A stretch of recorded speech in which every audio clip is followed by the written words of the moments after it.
Hello and welcome.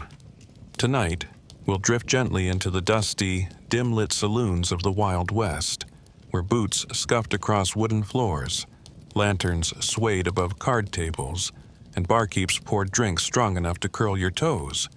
But tonight, we're not here for the gunfights or the gambling. No, we're here for the food. The strange, surprising, often unsettling things that were served behind swinging doors, scraped from stew pots, or spooned into chipped bowls after midnight. If you enjoy quiet journeys into forgotten places and the soft, strange corners of real history, you're warmly invited to subscribe or simply stay and listen. And if you'd like, let me know where you're listening from. It's comforting to imagine us all falling asleep together, stretched across the miles, sharing stories in the hush of the night. Now, let your breath slow. Let the noise of the day melt away, and come with me into the kitchens and back rooms of the Wild West saloons, where nothing on the menu was quite what it seemed. What if I told you there was a stew in the Wild West that never ended? A pot that kept bubbling day after day, night after night, with new ingredients tossed in as old ones disappeared, and no one knew exactly what was in it. Because for many saloons, the house stew wasn't just a meal. It was a living legend, one that simmered endlessly in a corner of the kitchen, its flavors deepening not just from spice, but from time itself. It started early. Before the doors opened, someone would stoke the fire, lift the iron lid, and give the pot a stir. It had simmered overnight, of course, because you didn't stop the stew, not ever. You just added to it. A bit of last night's beef, a handful of beans, a scoop of whatever the trapper left behind. Rabbit, raccoon, goat? No one asked. No one really wanted to know. They called it slumgullion, a name that sounded like something scraped off the bottom of a barrel, because it often was. Whatever couldn't be sold, whatever was close to turning, whatever the barkeep found in the back bin, it went in. Potatoes, onions, wild carrots, dried apples, lard, even coffee grounds. Some cooks swore by a dash of whiskey. Others claimed a splash of vinegar was the trick. No two pots tasted the same, even on the same day. And still, people ate it, night after night, because it was hot, because it was cheap, because when the wind howled and the whiskey ran low, a tin cup of something salty and steaming was worth more than gold. But what made the stew so infamous wasn't the flavor. It was the mystery. You might bite into something tender and rich, or something chewy and unidentifiable. Bones turned up in bowls. A tooth once. A bootlace, according to rumor. But the barkeep just shrugged. Adds texture, he'd say. Still, folks lined up.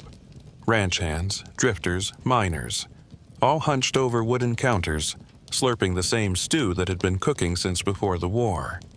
Some said if you added enough pepper, you couldn't taste the squirrel. Others said the squirrel was the best part. And somehow the stew earned a kind of respect, a reputation.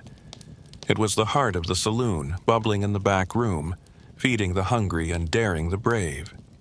You could sit down with strangers, share a bowl, and know you'd eaten the same thing cowboys had eaten a decade ago. Maybe even the same ladleful. Because in those saloons, meals weren't meals. They were survival, and sometimes they were stories. But if you think the stew was strange, wait until you hear what they served in the morning. A breakfast that could knock you flat, clear your sinuses, or confuse you entirely. We'll rise with the sun and sip what they called coffee, chew on salt bacon, and try not to gag at what passed for eggs. Breakfast in a shot glass, coffee you could chew, eggs you shouldn't trust, and the bacon that bit back. What if I told you that breakfast in a Wild West saloon was less a meal and more a dare? That the first meal of the day could be strong enough to wake the dead, weird enough to question reality, and greasy enough to keep your arteries warm through a Montana snowstorm. because what passed for breakfast back then wasn't what we'd recognize now. And that was just the coffee. Let's begin there, the coffee. It wasn't smooth, it wasn't subtle, and it wasn't ever served in a ceramic mug with fancy froth on top. This was coffee boiled to a black sludge in a pot that hadn't been washed since the previous century. The grounds were never strained. They simply sank, or floated, or clung to your teeth. You didn't sip it, you braced for it. Some men swore you could patch a boot with a cup of saloon coffee. Others used it to remove rust. Barkeep coffee was often made from the last dregs of the bean barrel, mixed with burnt rye, scorched chicory root, or even ground up acorns to stretch it farther. In mining towns where real coffee beans were rare, saloons got creative. One morning, blend included soot scraped from the stovepipe, added for depth. Another used crushed corn husks. No one complained. Not because they liked it, but because they needed it. It was hot, it was bitter, it was fuel. And for men coming off all-night poker games, or women who'd spent hours on their feet serving drinks to cowhands with more whiskey than manners, that bitter mud in a tin cup was salvation. Now, the eggs. If there were eggs were precious in the Wild West. Real, fresh chicken eggs were a luxury in the high desert, and saloon keepers knew it. So they faked it. Some saloons served powdered eggs, reconstituted with water and fried until they resembled yellow rubber. Others used pigeon eggs, turtle eggs, or whatever was found that day in the coop. Once, even rattlesnake eggs. It depended on the town, the season, and whether or not anyone could tell the difference. If they served scrambled eggs, they were often overcooked until dry as saddle leather, or undercooked and terrifying. One barkeep proudly served whiskey eggs, which meant he fried them in a splash of whatever was left in the bottle. It didn't help the flavor, but it distracted from it. And then the bacon. Salt pork was the closest thing to it. Not bacon in the way we know it, but thick slabs of fatty meat preserved in barrels of salt, stacked in cellars and retrieved with tongs. Before frying, it had to be soaked or boiled, sometimes both, just to make it chewable. Some saloons skipped that step entirely. You could tell which ones by the way the bacon shattered when bitten, like meat glass. Still, it was protein, it was meat, it was breakfast, and people ate it. You might get your bacon with a hunk of bread, hard as a hoof, toasted if the fire was hot enough, or a spoonful of lard mashed with molasses, which passed as spread. If you were lucky, there might be beans. If you were really lucky, there might be hotcakes, flat, leathery things fried on cast iron, often tasting of last night's onions. Syrup, rare, butter, dream on. And yet, despite the grit and grease, people looked forward to it. Because it was warm, because it was familiar, because it meant you'd made it through another night. Saloons became breakfast stops as much as drink dens. Miners came before sunrise. Ranchers came before the horses stirred. Women brought their children in for a slice of bread and a shared tin of eggs, if they had the coins. Breakfast in a saloon wasn't refined, but it was a ceremony, a ritual, something to cut the hunger before the long road ahead. And some say the best stories were told over that gritty morning meal, the real kind, before the day put its mask on. A gambler and a preacher sharing beans, a sheriff and a cattle rustler passing the same salt tin. Morning was a leveler, and saloons for a few hours became a place where everyone just needed warmth. But if you think breakfast was tough, just wait until we sit down for dinner. We'll open the doors to the evening menu. Fried oysters from nowhere near the ocean, pickled pig's feet served in beer glasses, and pies filled with whatever wasn't nailed down. Dinner that fought back. Oysters on dusty plates, pickled pig's feet, and the pie that lied. What if I told you dinner in a Wild West saloon was part survival, part surprise, and often part science experiment. That your plate might arrive with something cold in the center, bubbling at the edges, or still twitching from whatever brine it had been pulled from. Because in the low light of a flickering lantern, after a long ride and a longer drink, almost anything could look like supper. And sometimes it had to be. Let's start with the oysters. Yes, oysters in the middle of Nevada, or Kansas, or Montana. They were shipped in barrels packed with ice and sawdust, hauled across miles of prairie by rail, mule, or pure stubbornness. By the time they arrived, if they arrived, they smelled like memory and tasted like regret. But they were exotic, decadent, a way to show off. "Oysters tonight," the barkeep might announce, standing proud with his thumb in his belt like he'd just landed a whale. Never mind that the ice was half melted and the oysters were sloshing around like a biology lesson. They'd be shucked with a pocket knife, served raw or fried in week-old grease, and washed down with rot-gut whiskey strong enough to disinfect anything it touched. You didn't eat them for the flavor. You ate them for the story. And then there were the pickled things. Pig's feet in particular, salty, rubbery, suspended in cloudy jars like disembodied ghosts. They were served with toothpicks or fingers, pulled out by barkeeps who didn't flinch at the sight of toenails.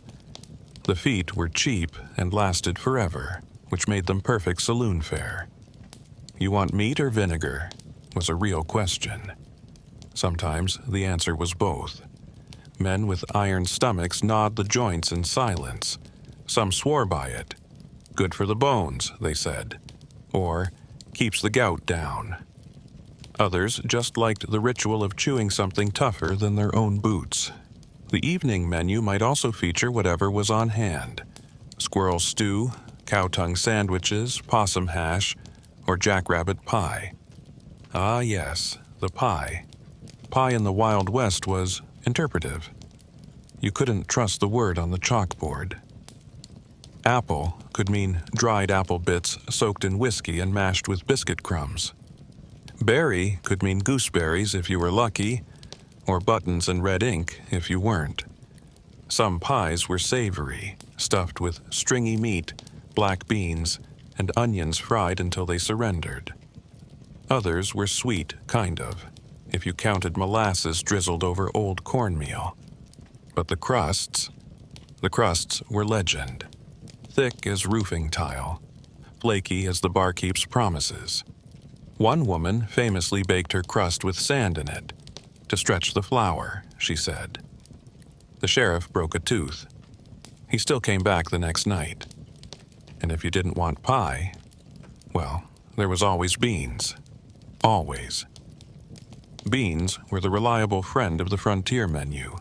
Baked, boiled, fried, refried, salted or mushed into oblivion. You could find them next to everything: eggs, bacon, tongue, pickles, oysters. Beans didn't ask questions, beans didn't go bad, beans just were. And every now and then something special appeared. Fried trout pulled from a nearby stream. Elk roasted slow over applewood. Cornbread so fresh you could still taste the fire. These were the moments that reminded people what food could be. Simple, honest, made by hand and shared with strangers. When those meals came, saloons fell quiet. Men took off their hats. Women smiled over their spoons. And for a few slow, dusty minutes, the frontier tasted like home. But of course, not all meals were eaten at tables. We'll leave the comfort of the saloon behind and follow those who ate by campfire, from tin plates under the stars, with nothing but beans, bullets, and burnt bread to get them through the night. Tin plates and burnt bread, what cowboys ate under the stars. What if I told you the best meals in the Wild West weren't served in saloons at all, but out in the open, with coyotes howling nearby and smoke curling up into a moonlit sky? That some of the most memorable bites of food were scraped from the bottom of a blackened pot, eaten by firelight, and shared by men too tired to care what they were chewing. Because in the world of chuck wagons and cattle drives, food wasn't about flavor. It was about fuel, and the fire was the only waiter. Cowboys didn't dine, they fed, quickly, quietly, and often standing up. At the center of it all was the chuck wagon, a rolling pantry, kitchen, and supply closet, often driven by the grumpiest, most essential man on the trail, the cook. Called Cookie, Beans, or occasionally worse, he ruled over his domain like a frontier king, armed with a long spoon, a sharper tongue, and an uncanny ability to make meals out of almost nothing. Breakfast came before dawn. Coffee was first, always, strong, black, and thick enough to chew. The pot never truly emptied, just like in the saloons. Grounds from yesterday mixed with whatever today offered. Some chuck wagon cooks dropped eggshells or crushed charcoal into the pot to settle the grounds. Others just let nature take its course. Then came the beans. Always the beans. Pinto, black, or navy, whatever dried bag had lasted through the trail. They were soaked overnight, boiled over the fire, and seasoned with salt pork, bacon scraps, or leftover grease. There was no subtlety, no spice rack, just salt, pepper if you were lucky, and the hope that no pebbles snuck in with the legumes. A chipped ladle full of beans on a tin plate was breakfast, lunch, and sometimes supper. Alongside the beans, biscuits, or, more accurately, something that used to be biscuits before being burnt, flattened, and stacked like bricks. Cooked in a Dutch oven buried in coals, or in an iron skillet over open flame, these biscuits were hard enough to survive a stampede. Cowboy toothbreakers, they were called. Others named them prairie shingles. But when soaked in bacon grease or molasses, if you had any, they became soft enough to chew, sort of. Supper often included son-of-a-gun stew, a cowboy concoction of mystery meat, beans, onions, and anything left over from the day before. You didn't ask what kind of meat. You didn't want to know. Some said rabbit. Others whispered jackal. One cook claimed he used snake once, just for fun. Still, it filled your belly, and when you'd been in the saddle for 12 hours, sore to your bones and sunburnt from crown to collar, hot stew in a tin plate was the closest thing to comfort you'd find. And then there was sourdough, the pride of any good trail cook. A bubbling jar of starter passed from wagon to wagon, protected like a newborn. It smelled like feet. It tasted like heaven, or at least like something that hadn't been burnt. Pancakes, biscuits, bread. If you had sourdough, you had something to look forward to. Dessert? Only if Cookie was in a good mood, or if someone found berries along the trail. Then maybe a cobbler, cooked in a black pot with a crust that was more dough than cake, but sweet just the same. Or dried apples boiled with sugar, thickened into a paste and spread on biscuits. Small comforts. Big memories. And it wasn't just about the food, it was the moment. Campfires flickering, boots kicked off. The long silence of the prairie broken only by the hiss of the kettle and the murmur of tired men. They didn't talk much, but sometimes they sang. Old songs, passed down from places they barely remembered. Songs about rivers, mothers, horses lost, and loves left behind. The food was never fancy, but it was honest. And after dinner came the best part. Lying back on a saddle blanket, belly full, stars above, and the wind cool on your face. You'd drift off listening to coyotes cry in the distance. Maybe a harmonica low and lonesome in the dark. Because for cowboys, that was enough. Beans, biscuits, and a sky full of stars. But not every meal under the stars was shared in peace. Some were eaten with one hand on a gun, some were stolen. Some were strange beyond belief. We'll dig into the weirdest things people ate in the Wild West, from roasted prairie dog and lizard on a stick to toasted grasshoppers and soup made from bones no one could quite identify. Prairie dog, stew, and lizard on a stick. The strangest things they actually ate. What if I told you that some Wild West meals didn't just push the limits of taste, they left taste behind entirely? That when hunger hit hard enough, people turned to creatures, critters, and concoctions you'd never expect to see on a plate.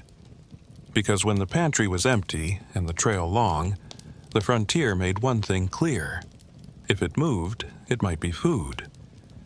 Let's begin with the humble prairie dog. Small, furry, curious, and absolutely edible. Prairie dog stew was surprisingly common in places where game was scarce. Trappers and travelers would shoot a few, skin them quickly, and toss the meat into the pot. Tastes like rabbit, they'd say, but only if you didn't think too hard about the tail. It was boiled with onions, if you had them, or with wild sage and a pinch of salt. The meat was lean, slightly gamey, but filling. And that was enough. Next, lizard on a stick. Yes, really. In the hottest parts of the Southwest, especially in dry stretches where deer and rabbit were rare, locals got creative. Skinned, skewered, and roasted over fire, lizards were fast food before there was fast food. Crisp skin, stringy meat. You had to eat it quick before the heat turned it to leather. But they were everywhere, and they didn't fight back too much. Grasshoppers were fair game too, toasted until crunchy, then seasoned with salt or dipped in honey if you had any. Kids sometimes ate them for fun. Adults ate them when they had to. Some saloons even served them as a dare snack, tossed into bowls on poker nights. You ate one, you got a free shot if you didn't throw it back up first. Rattlesnake was another delicacy, especially out where cattle were few and danger was plenty. Skinned and coiled like a rope in the pan, it was cooked slowly with butter or grease, if you had it, and cut into chunks. Tastes like chicken, people said, because everything weird did. But snake meat had its own chew, its own heat. You earned your meal when you cooked a snake. First, you had to kill it. Then, you had to make sure it was really dead. Then, you had to skin it before rigor mortis set in. Not exactly fast food. Desperate times brought even stranger meals. There are recorded stories of Wild West towns resorting to boiled leather shoes, soaked for hours, softened, and eaten like jerky. Bark was chewed for sap. Tree roots were boiled. One man famously survived a blizzard by eating candles. Another lived 3 days on flour mixed with creek water and fried into pancakes he called hunger cakes. And sometimes the weird meals were luxury, if you had the coin. Mock turtle soup, made without any turtle at all, was a hit in fancy saloons. They used calf's head, tongue, and brains, boiled and mashed until they mimicked the gelatinous texture of turtle meat. Add some wine, cloves, and lemon peel, and you had a dish that confused the senses and tested the stomach. Some cooked with blood pudding, blood soup, blood sausages, passed down from European traditions and kept alive in dusty kitchens. Not for the faint-hearted, but full of iron and calories. And then there was hardtack. Hardtack deserves its own chapter, but here's a taste. Flour, water, salt, baked until it resembled a brick, eaten for years, literally. Some soldiers from the Civil War still had pieces tucked in their packs when they headed west. If you were lucky, you had teeth strong enough to crack it. If not, you soaked it in stew until it gave up. Was it good? No. Was it food? Technically. Meals like these weren't about pleasure. They were about persistence. The Wild West didn't reward picky eaters. It fed the hungry with whatever crawled, slithered, flew, or waited too long to run. And those who learned to stomach it? They lived to tell the tale, often with a joke, a grin, or a scar to prove it. But food wasn't always eaten for survival. Sometimes it was for show, for trickery, for persuasion. We'll step into the world of traveling peddlers, miracle tonics, and saloon scams, where fake food, false cures, and mysterious elixirs filled bellies, emptied pockets, and left more than a few folks wondering what they'd actually just swallowed. Snake oil and swindled suppers. The strange world of saloon scams and miracle meals. What if I told you the most dangerous thing on a Wild West saloon menu wasn't the stew or the rattlesnake, but the bottle of miracle tonic behind the bar? That the real trick wasn't swallowing a mouthful of pickled eggs, but spotting the lie before it swallowed your last dollar.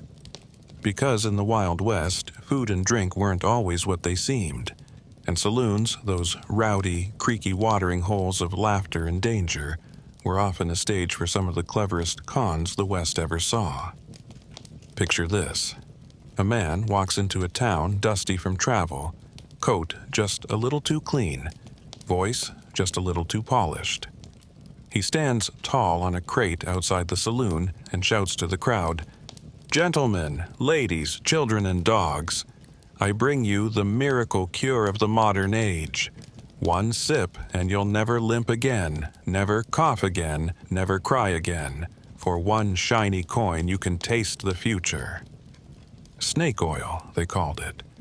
Not always made from snakes, but always sold with a grin.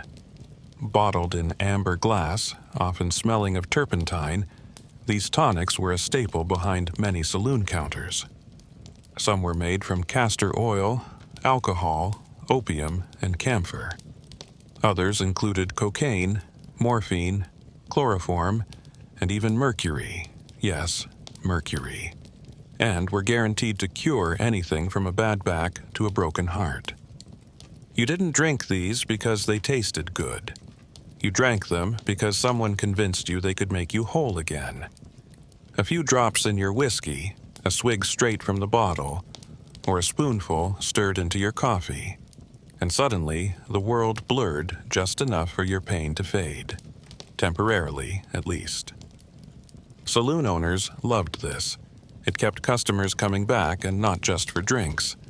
A man who limped in with a cough and left swaying with a smile was good for business. Testimonials were staged. Local men, who arrived with the peddler, would shout, "It fixed my hip," or "My wife started talking to me again." And people believed them because hope in the Wild West was rare and precious. But the scams didn't end with medicine. Some saloons served beef that wasn't. Pork, raccoon, or even dog could be passed off as steak if you chopped it small enough and fried it in onions. If the customer complained, the cook might just pour a shot of vinegar over it and call it cowboy marinade. In more remote towns, meat arrived in barrels soaked in brine. And if the label peeled off, well, a guess was as good as the truth. There were reports of boiled boot leather disguised as jerky, stretched and spiced until chewable. Rat was rumored to be served in pies. Pigeon passed as quail, goat as lamb. Some menus listed wild game stew, a term so vague it could mean rabbit, squirrel, or something that had just wandered in that morning. And then there were drinks.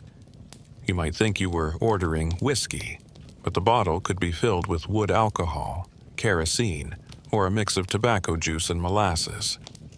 Some barkeeps watered their liquor with ditch water, river water, or rain scraped off the roof. Others colored their moonshine with burnt sugar or soot to mimic the amber hue of real spirits. And the labels?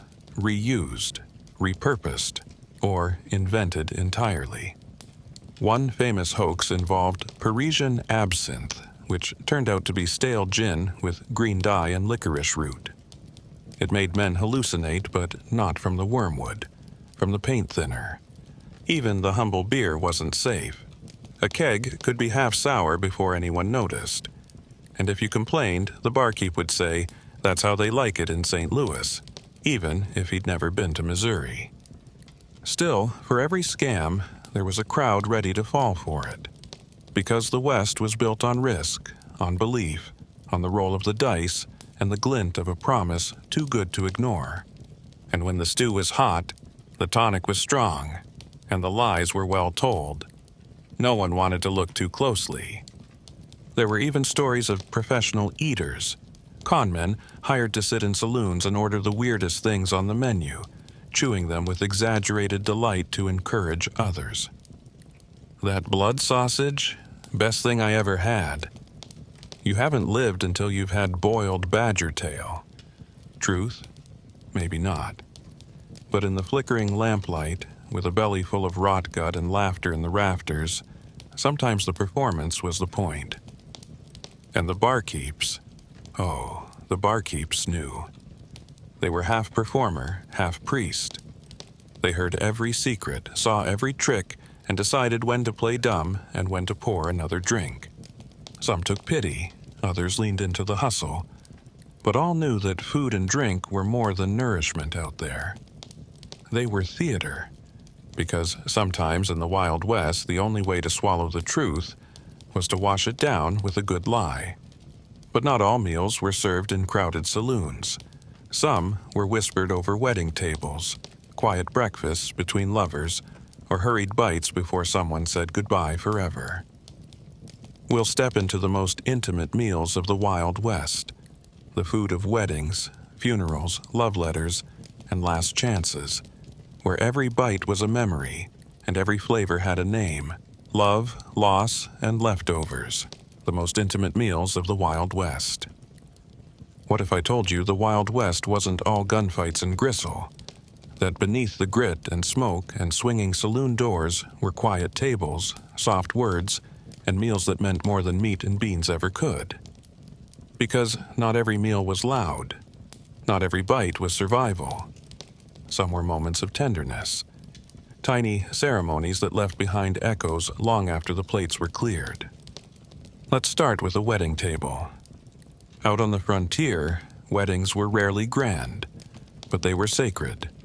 A sheet hung between trees, a borrowed dress, a preacher who doubled as a barber. But the food, that was where people showed love. Every neighbor brought something.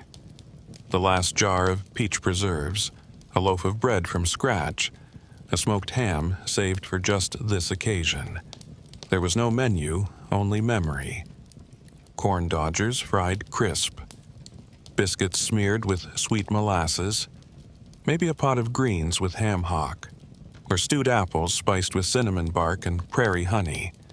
If you were truly lucky, someone brought a pie, apple, rhubarb, or wild berry, the crust flaking like soft earth.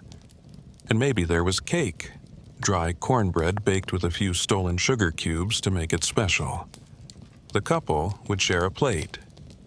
One bite for her, one bite for him.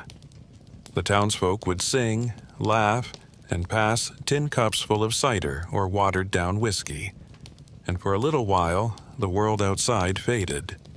Just two hands clasped, and the taste of hope on everyone's tongue. But not all special meals celebrated new beginnings.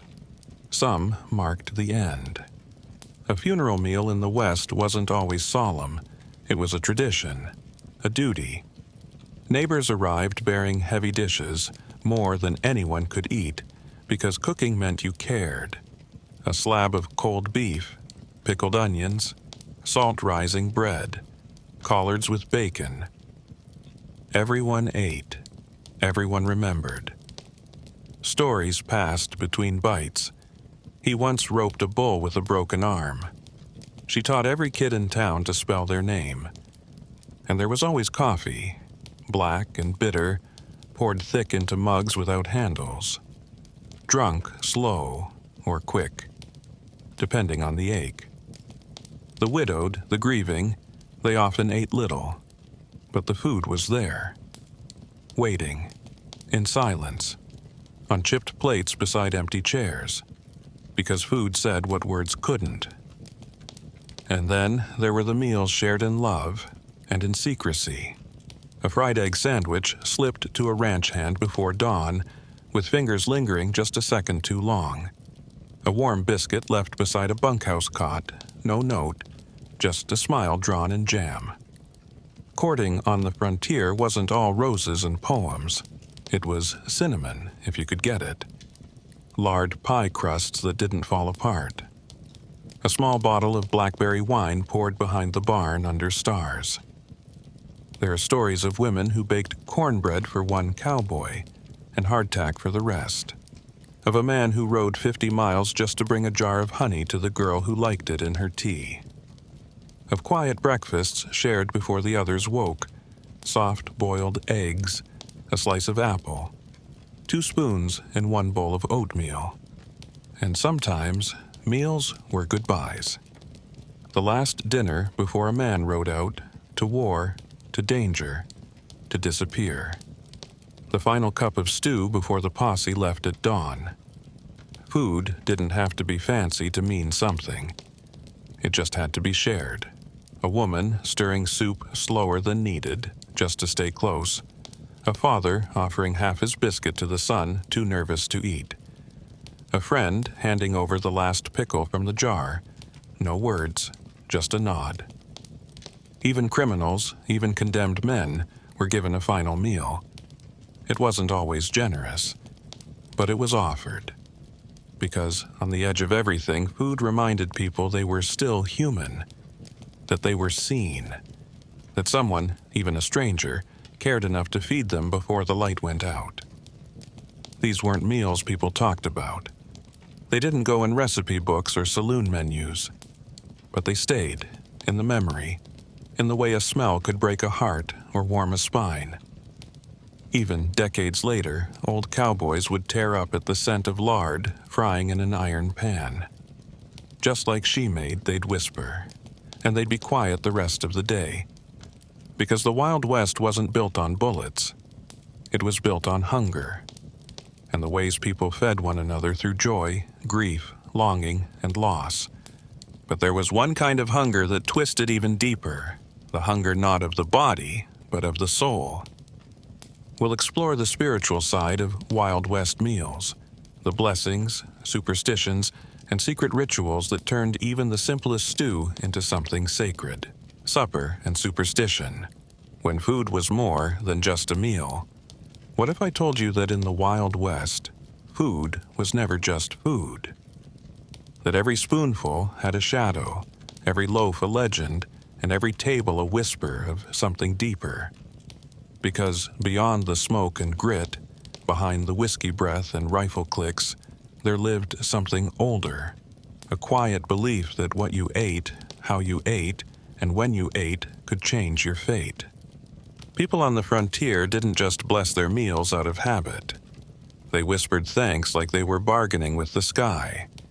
Because when land could turn against you, when the harvest failed or the trail was long, food became a sacred exchange between body and soul, between luck and the unknown. Before every meal, no matter how humble, many folks bowed their heads, not just to thank God, but to plead for more. For one more harvest, one more healthy calf, one more storm to pass them by.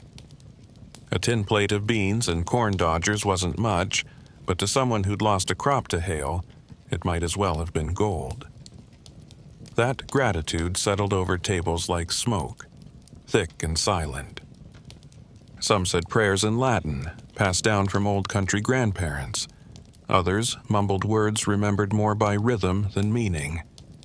Bless this food, bless this day, keep the devil far away. It didn't matter how rough their hands or hard their lives. When the food was laid out, people slowed. Even the hungriest cowboy paused a beat before digging in. It wasn't manners, it was reverence. But not every ritual was holy.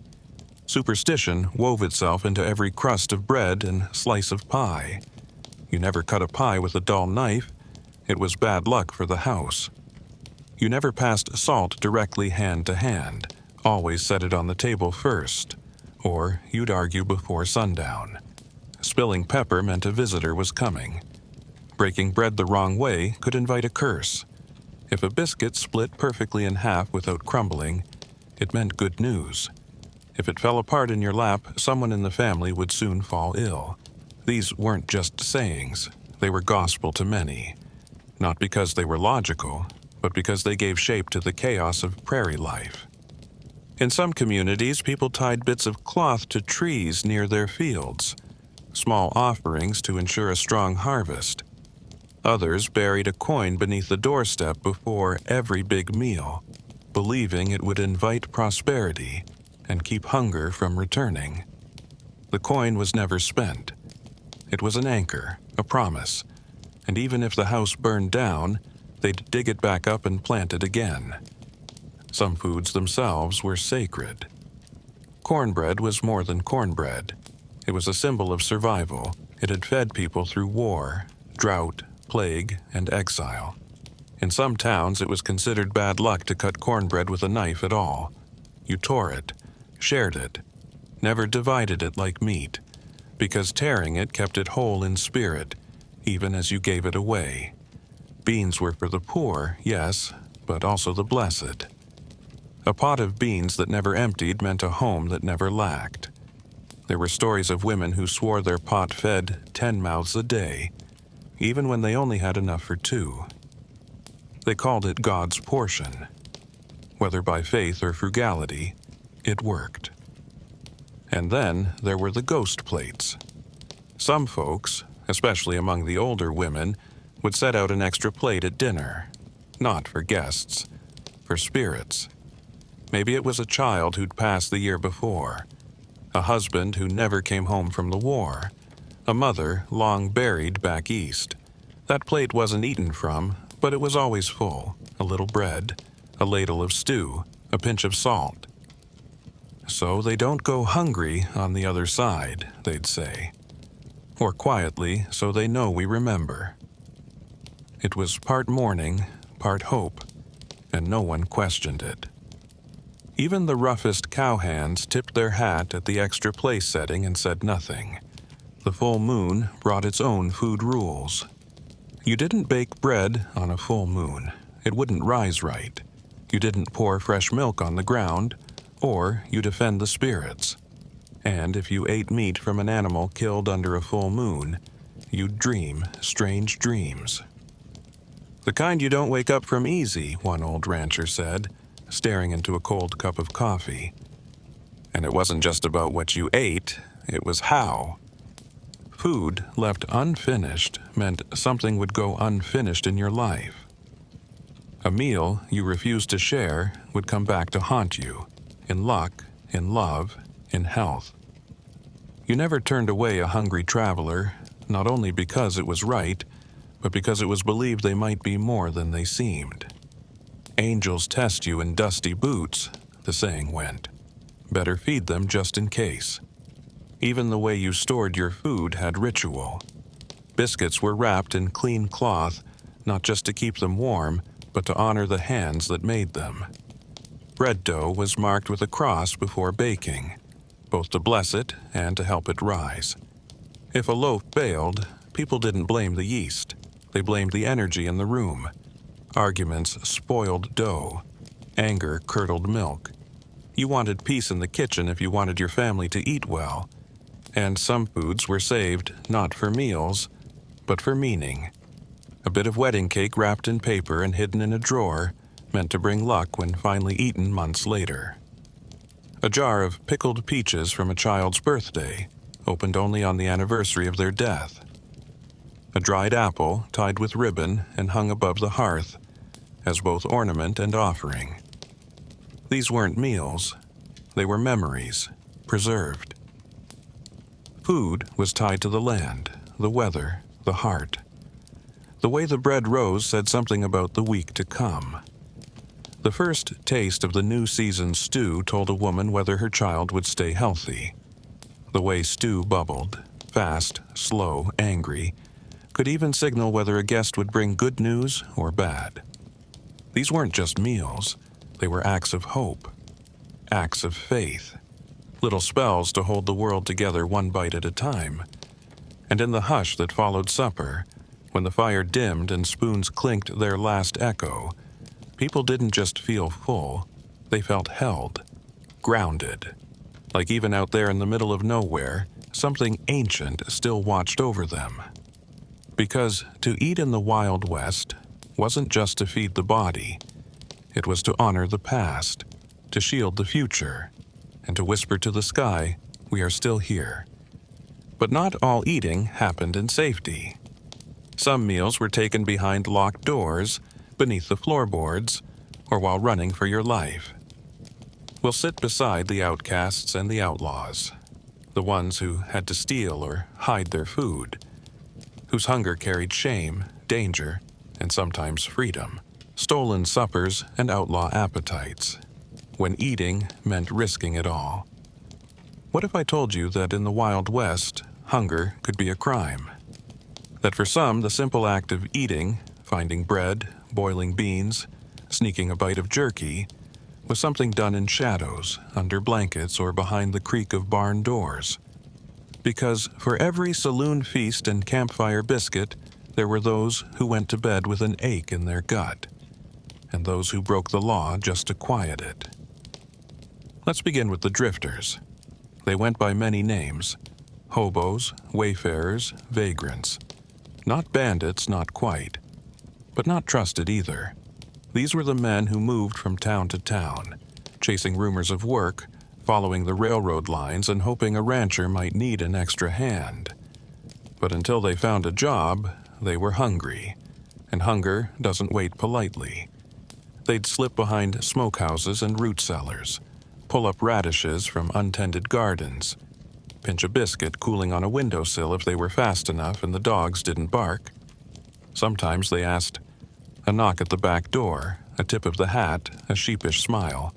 Sometimes they didn't, and sometimes they were beaten for it, or worse. Stealing food might earn you a black eye, a stint in the town jail, or a mark against your name that followed you for life. But still, they did it. Not for riches, not for thrills, for warmth, for calories, for one more day. In mining towns, where work was brutal and wages often late, even the honest man might pocket an extra roll or a slab of salt pork from the mess hall.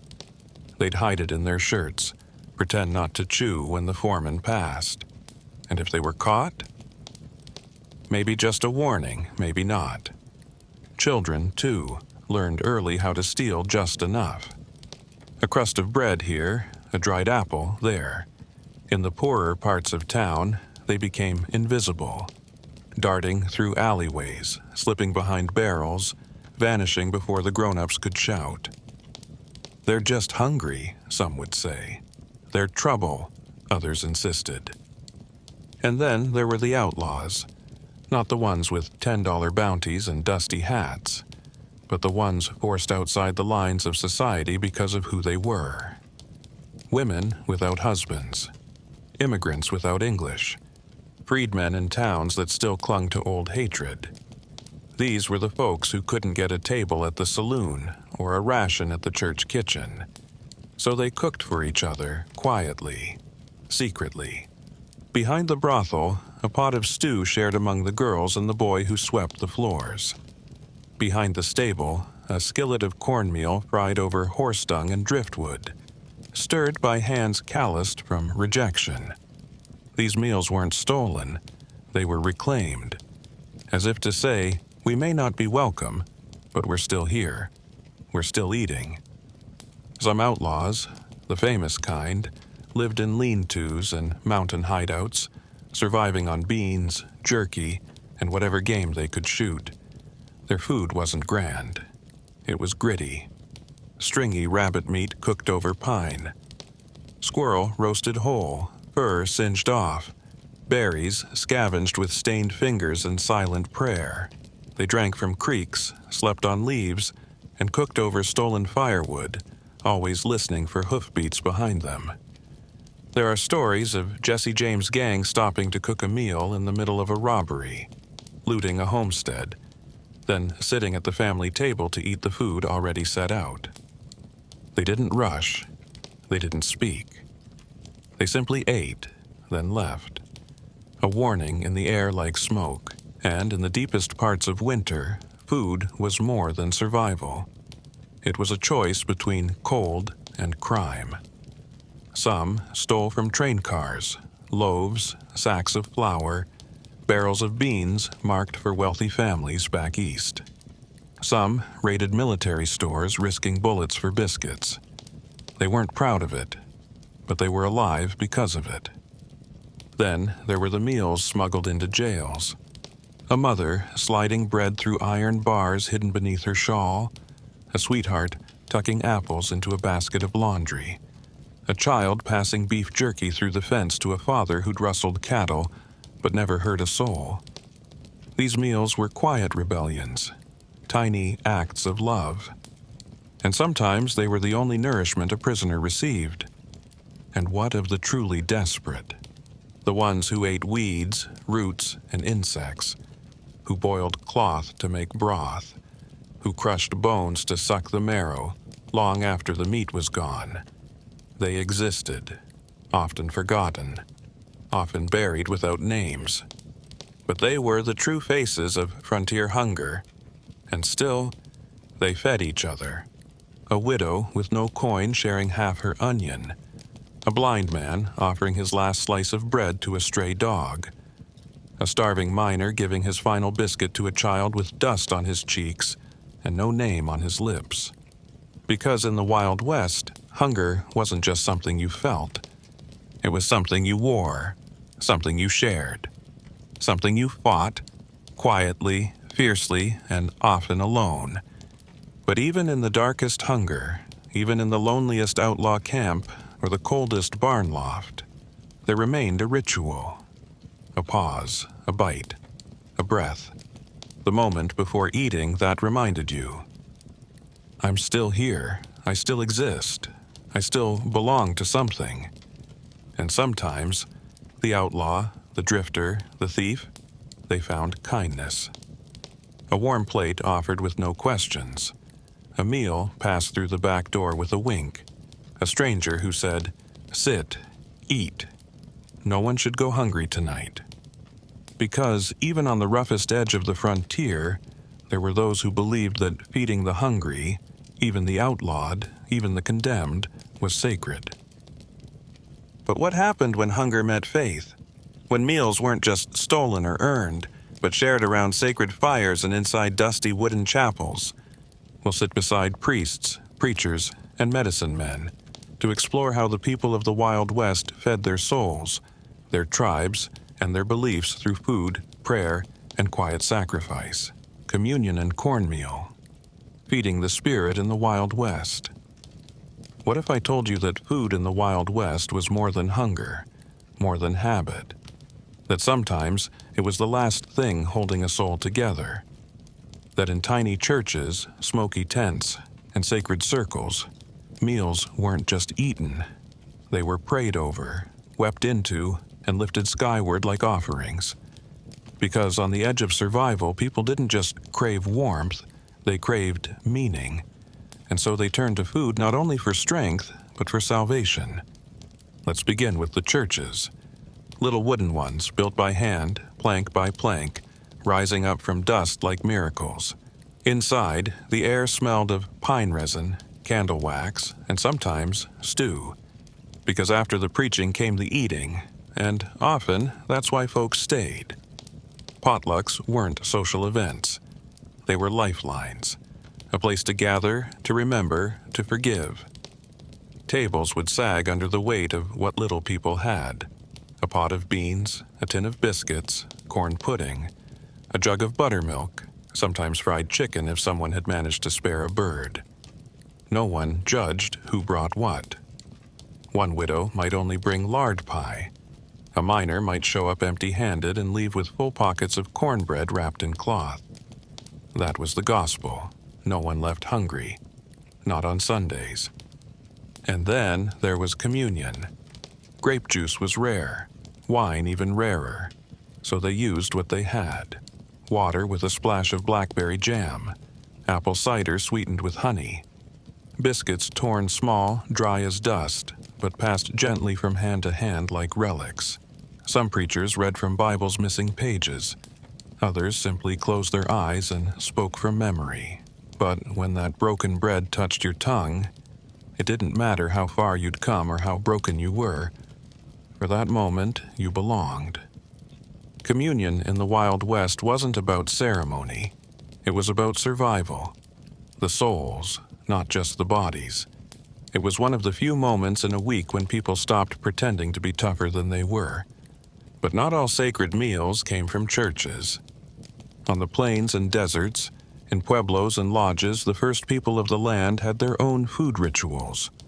Older than guns, older than fences, older than the language the settlers brought. Cornmeal spread in a circle for protection. Fry bread cooked in oil so hot it hissed like wind in the canyon. Deer meat dried and tied in bundles, smoked with mesquite and prayers. The Navajo believed that cornmeal fed the gods as well as the people. It was sprinkled during ceremonies, rubbed on newborns, and placed under the tongue of the dying to guide them home. A spoonful could be an offering, a blessing, a farewell. It was food, yes, but it was also the bridge between the seen and the unseen. The Lakota and Cheyenne feasted not just after battle or harvest, but during vision quests and rites of passage. A bowl of bison stew might be placed at the center of a circle, untouched until the chants ended and the ancestors were honored. Food wasn't consumed. It was shared, with spirits, with sky, with memory. And in the old missions, carved from adobe and stone, Catholic friars blended old world and new. They taught locals to grow wheat and press olives, but also adopted native ingredients, chili, corn, cactus, until their tables were neither European nor indigenous, but something entirely Wild West. Communion wafers were baked beside tortillas. Wine flowed beside chili stew, and each bite was a thread in the fabric of a blended, battered world. Even in the darkest times, people found ways to honor spirit through food. In the prisons and jails, on holidays or sacred nights, inmates might receive a hot biscuit, a spoonful of sweet beans, a peach if it was the season. Guards turned away, heads bowed, not because the law demanded it, but because something deeper did. And on the trail, cowboys carved out their own sacred meals. A lone meal under stars, coffee boiling, beans bubbling, and a piece of bread resting on a saddle might become a kind of worship. They'd speak aloud to no one in particular, to the sky, to God, to mothers they hadn't seen in years. "Thanks for the food," they'd mutter. Or sometimes nothing at all, just a quiet nod, a full belly, and eyes blinking back tears at the firelight. The Wild West was not soft, but it was full of people who clung to softness in their own way, through ritual, through faith, through food. A stew could be a prayer, a pie could be an apology, a biscuit, a promise, and even when the world was cruel, the meal could be kind.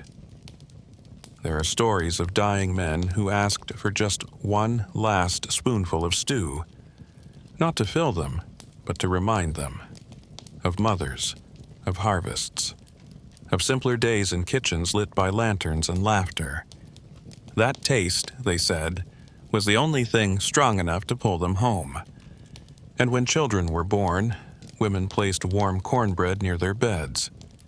So the first thing the baby smelled was food, not fear, not pain, but something good. Because to feed someone, truly feed them, was to say, "You matter," even if no one else said it, even if the world forgot. That bite of food, lovingly made, was proof. You were here, you were worth the effort, you were loved. But in the Wild West, not all food came from kindness. Some meals were poisoned, some drinks were traps, some tables were set with forks and loaded pistols. We'll step into the shadowy world of revenge meals, barroom betrayals, and deadly bites, where one wrong sip could seal a man's fate. Meals with motives, poison, revenge, and deadly bites in the Wild West. What if I told you not every meal in the Wild West was meant to nourish? That some dinners were served with a smile but swallowed with suspicion, because behind the biscuits and beneath the gravy, there might be something far more sinister. In a land where justice was often personal and law arrived too late, food could become a weapon. Quiet, cunning, and final. Let's begin in the saloon. Imagine a poker table. 4 men.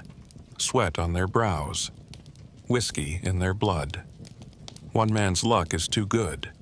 His pile of coins grows like wildfire. The others grow tense. A waitress brings over a bottle. He doesn't notice that this one's uncorked. He doesn't see the powder on the rim of his glass. He drinks, he laughs. And by the time he realizes something's wrong, he's already folding forward into his cards. Poison wasn't just a woman's weapon in the Wild West. It was a patient man's revenge. Arsenic was the most common. Rat poison from the general store, easy to buy, easy to slip into stew, coffee, even a pie. Tasteless, slow, and often untraceable, because out here, death came in many disguises. A woman in Nevada was accused of killing her 3rd husband with rhubarb pie. But it wasn't the rhubarb, it was the leaves ground into the filling. Another man in Kansas died after sipping elderberry wine tainted with laudanum. His rival confessed in a letter, unsigned and left on a church pew. And not all poison came from humans. Bad meat, sour milk, moldy bread. These could kill just as easily, especially if given deliberately. One barkeep in Arizona was known for watering down spoiled whiskey with vinegar and selling it to out-of-towners. 3 men went blind. 1 died. When the sheriff came looking, the barkeep was gone, and so was the entire saloon. But poison was only one form of betrayal. Sometimes, the danger came from who was sitting at the table with you. You might be invited to a meal, a peace offering, a reunion, a business talk over coffee and bacon. But underneath the hospitality, there might be tension so thick you could taste it. A rancher facing off with a rival over land. A deputy meeting a man he once jailed. 2 brothers split by inheritance, chewing the same cornbread in silence, both with guns on their hips. There were customs, rules unspoken. Never sit with your back to the door. Never eat without your weapon in reach. And if a man invites you to a private dinner after dark, bring a witness, or don't go at all. One famous gunslinger, Red-Eye Pete, was gunned down at a family supper. His cousin offered him roast duck, poured him a shot of whiskey, and shot him through the chest before he finished chewing. The motive? A girl, a debt, and 20 years of bad blood. Even seemingly innocent meals could be traps. A traveling peddler might offer candy laced with opium to lull you into sleep before robbing you blind. A lonely widow might invite a stranger to supper, and when he let down his guard, her sons would drag him to the barn and take his horse, his wallet, and his boots. And then there was black salt. Used in some border towns, it was said to bring misfortune when sprinkled into a meal. Not a poison, but a curse. A cook might accidentally salt a dish twice, spit in the pot, or mutter a name while stirring, turning a simple bowl of soup into something feared. If you ate cursed food, some believed, your luck would curdle like spoiled milk. But why poison someone when you could just starve them? Outlaws captured alive were sometimes left in holding cells with nothing but stale water and a dry heel of bread. Revenge didn't always need arsenic. Sometimes it just meant letting someone waste away slowly, without comfort, without warmth. Sheriff's deputies turned blind eyes. Judges called it justice. Even in marriages, food could become punishment. A wife might stop cooking. A husband might refuse to bring home supplies. Hunger became power. Plates stayed empty. Kitchens grew cold. And yet sometimes the most dangerous meals were those cooked with love. By the wrong person. A rejected suitor slipping something special into a pie. A spurned lover making stew laced with foxglove. Stories drifted through towns about people who ate only one meal together, and never saw morning. One legend tells of a preacher who held a private dinner with a thief turned penitent. They shared bread, wine, and words of grace. But by dawn, both were dead. No one knows who poisoned whom. The note on the table read, "Forgiveness tastes bitter, but better than nothing." And yet, despite it all, people still ate together, still risked it, because even with the dangers, the betrayals, the threats hidden in gravy and smoke, meals meant connection, even if it was your last. So you watched your host, you watched their hands. You took the smallest bite first. You never finished your cup until they finished theirs. You trusted the food, but only just. Because in the Wild West, the plate could be a peace offering, or a promise of revenge. And if it was your final meal, you hoped it tasted good enough to remember, even as the world went dark. But not every strange Wild West meal ended in tragedy. Some were just odd, curious, bizarre enough to make you blink twice. We'll taste the weirdest food combinations of the frontier, from bacon-wrapped pickles and coffee-boiled eggs to gravy on pie and whiskey-soaked bread. It's going to get strange, in the best way. Gravy on pie and coffee-boiled eggs, the strangest meals people actually enjoyed. What if I told you that the Wild West was not only full of danger and dust, but also full of flavor combinations so bizarre, so unexpected, that they might just twist your tongue in your sleep? That for some cowboys and settlers, the strangest food wasn't what they had, but how they chose to eat it. Because when resources were limited and imaginations were free, the table became a stage for culinary creativity that defied logic, and sometimes taste. Let's start with a crowd pleaser: bacon-wrapped pickles. Yes, you heard that right. Some say it started with cowboys on the trail, combining the salty tang of preserved pickles with the crisp, greasy comfort of bacon. You didn't need a plate or even a fire if the bacon was pre-cooked. Wrap it tight, eat it cold. The pickle's snap cut through the fat, and for a man who'd been riding 10 hours straight, that odd combination hit just right. It was savory, sour, and made you feel alive. Then came coffee-boiled eggs. Crack a few eggs into the same pot where you brewed your morning coffee. Let them harden as the grounds swirl around them. Pull them out, steaming and stained, brown as the riverbed. They didn't taste like coffee, not exactly, but there was a bitterness in the yolk, smoky, earthy, as if the egg had lived through something. And what about gravy on pie? That's not a typo. Not meat pie, sweet pie. Imagine this: a slice of dried apple pie, tart, chewy, more leathery than flaky. Pour hot gravy over it, not because it tastes good, though some swore it did, but because it softens the crust and warms your belly in winter. Sweet meets savory. Apple meets beef drippings. It shouldn't work, but out there, it didn't have to. Let's not forget whiskey-soaked bread. A lonely man, a crust of hard bread, and a bottle of something sharp. Soak the bread in whiskey to soften it. Add sugar if you had it. Maybe a sprinkle of cinnamon. The result? A Wild West bread pudding. 1 part dessert, 1 part drinking problem. It was comfort in a cup. And if you passed out after, well, sleep came cheaper than a saloon room.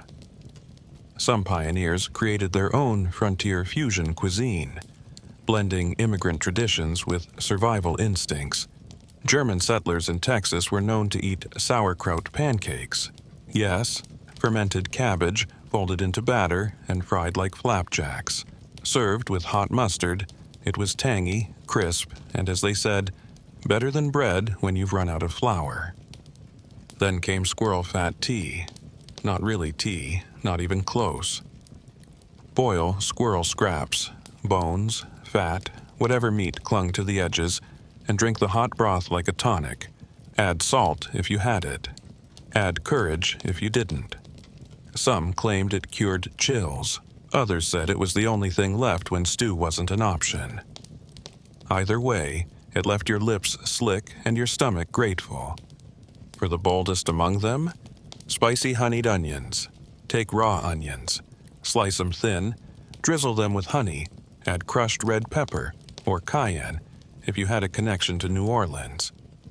This strange combo was eaten by outlaws before duels, by gamblers before big hands, by cowboys on days when thunder rolled in their chest. It cleared the sinuses, set the tongue on fire, made your eyes water. It was, in short, a reminder that you were still alive. Let's not forget potato coffee. No beans? No problem.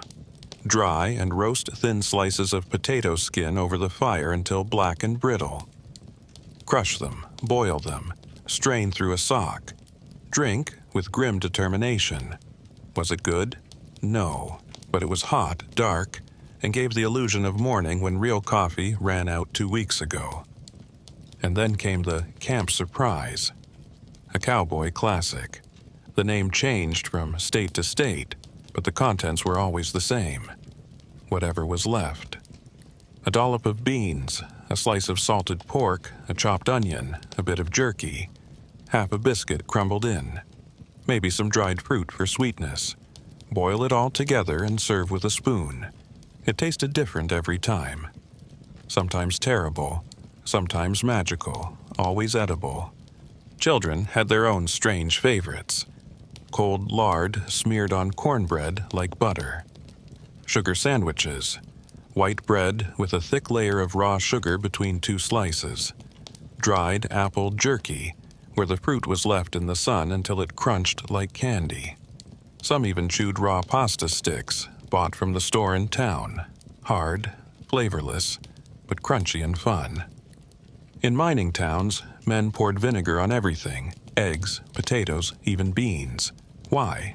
Because after weeks of canned food, your tongue needed something sharp to remind it that flavor still existed. Vinegar became more valuable than whiskey in some camps. A bottle was a treasure, a spoonful a gift, and if you were lucky enough to live near a trader's post or a traveling show, you might just get your hands on something exotic. Pineapple slices in a tin, bright orange cheese from back east, dried figs, cinnamon sticks, even a tin of sardines in which were eaten straight from the can, warm and oily, with crackers and nothing else. People ate them with awe, reverence, even joy. Because, for all its strangeness, food in the Wild West was a patchwork of resourcefulness, culture, desperation, and desire. You ate what you had, you made what you could. And sometimes the strangest meals became the ones you remembered best, not because they were delicious, but because they were yours. A weird slice of pie with beef gravy, a crust of bread soaked in liquor, a cup of fake coffee steaming like hope. These weren't just meals, they were proof that people could adapt, that hunger breeds invention, that even in the hardest places people still reached for joy, even if joy came in the form of a whiskey-soaked biscuit. And so we end our journey through the plates, bowls, mugs, and mysteries of the Wild West saloon table. A place of nourishment, danger, ritual, laughter, poison, and surprise. If you're still with me, resting, dreaming, listening, thank you. Let this last taste linger like slow molasses. Let your breath deepen. Let the shadows settle. And remember, wherever you are tonight, someone, somewhere, once stayed alive because of a lizard on a stick and a prayer in a stew. Sleep well, traveler, and until next time, keep a warm plate and a soft light by your side. The unsung hands, cooks, bakers, and the hidden labor behind Wild West meals. What if I told you that the most important people in the Wild West saloons, the ones who truly kept the place alive, weren't the gunfighters or gamblers, but the ones you never saw, the ones bent over fire pits, sleeves rolled, hands burned, breath steady, crafting meals out of scraps and steam. because behind every plate of beans, behind every bubbling pot of stew, was someone whose name was never remembered, but whose food kept people from breaking. Let's walk through the back door. It's early. Not morning, not yet, but that blue-black hour before dawn. The cook is already awake. Maybe she's a woman with arms thick from lifting kettles, hair tied back in a kerchief, eyes half open as she reaches for flour. Maybe it's a man with one leg, scarred from a mining accident, who found peace stirring pots instead of hauling ore. Whoever they are, they move with purpose. Quiet, efficient, reverent. They begin with what's left: a heel of bacon, a cup of beans that soaked overnight, the last of the lard, water from the pump, ashes from yesterday's fire still warm enough to coax a flame.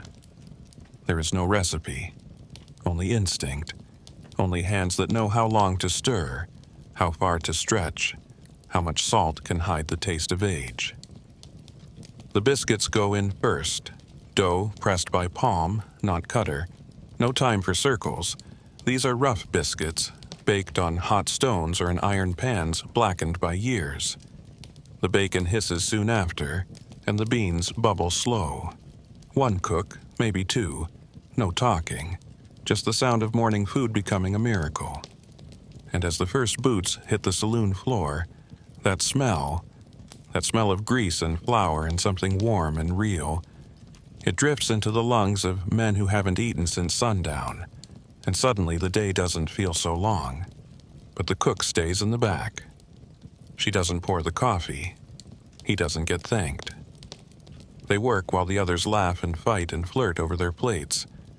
Their job is to feed, not to be seen. And yet, without them, the saloon would fall apart, because the strongest whiskey can't warm a stomach. Only stew can do that. These cooks worked with knives sharper than the sheriff's wit and fires hotter than any blacksmith's forge. They didn't complain when the flour had weevils. They didn't flinch when the onions were green or the meat turned fast. They just made it work, day after day, one meal at a time. And what about the bakers? The ones who ran little ovens behind mercantiles or out of covered wagons. They rose with the sun and kneaded in silence, fingers stiff from cold, backs bent from the night before. A loaf of bread wasn't just a side, it was a promise that something could rise in a world that often fell apart. They sold their bread for pennies, traded it for bullets, gave it to hungry children without asking names. Their bread held the frontier together. Crust by crust, slice by slice, comfort in a world that didn't offer much. There were spice peddlers, too, dusty figures with wagons full of clove and pepper and cinnamon bark wrapped in cloth. They'd sell a pinch of nutmeg for a whole day's wage, and yet people bought it. Because even one spiced cake, even one stew that tasted different, could remind someone of home. And there were coffee grinders, churning beans by hand until their arms ached, boiling it thick in big black pots, stirring sugar if they had it, whispering thanks if they didn't. You see, meals didn't come from nowhere. They came from the labor of people who rarely got a seat at the table. They fed the saloon, the sheriff, the drifter, the outlaw, the bride, and the bartender alike. Not because it made them rich, but because it was what they knew to do. And they kept doing it. Through drought, through sickness, through winters so cold the lard froze solid and summers so hot the yeast died in the bowl. They fed a town that didn't even remember their names, but the people remembered the taste. And sometimes that was enough, because that stew was hers, that cornbread was his. That biscuit, the one with the honey melted deep into its belly, came from a hand that had been cut, burned, and bruised, but still managed to make something warm. So the next time you imagine a Wild West saloon, imagine that kitchen. Imagine the apron stiff with flour, the pot that never left the fire, the breath held before a taste test, the nod when it was good enough. And maybe, just maybe, someone whispered a prayer over it before serving. Not for applause, but for peace. We'll step away from the kitchens and into the alleys to explore the underground world of midnight meals, secret snacks, and saloon after hours. The food the public never saw, and the deals made over bites in the dark. Midnight meals and backdoor bites, the secret suppers of the Wild West. What if I told you that some of the most important meals in the Wild West didn't happen at high noon or under lantern light in crowded saloons, but after hours, in silence, in shadows? That while the front doors closed and the music faded, the real business of food, of secrets and survival, began behind the curtains, behind the bar, or in the alleyway out back. Because when the town went quiet, hunger didn't. And neither did the people who had things to say or trade over a quiet plate of something hot. Let's begin just past midnight. The saloon's last drink has been poured. The piano player's gone. The girls are gone too, some upstairs, some gone home, some gone forever. The tables are sticky. The air smells like sweat, gunpowder, spilled beer, and fatigue. But if you listen closely, there's still life behind the swinging doors of the kitchen. A pot is scraped, a plate is slid across a wooden counter. Two men sit near the stove, saying nothing. They're not here for the food exactly, but they're here for what comes with it. This is a midnight meal, the kind that isn't served on menus. Salt pork stew that's been sitting since supper, thick and darker now, richer somehow. Cold cornbread broken with fingers. A jar passed between them, moonshine, or maybe just strong coffee. Doesn't matter, the food is hot, the talk is quiet, and the deals are real. Because late-night meals in the Wild West weren't just about feeding the body. They were about feeding information.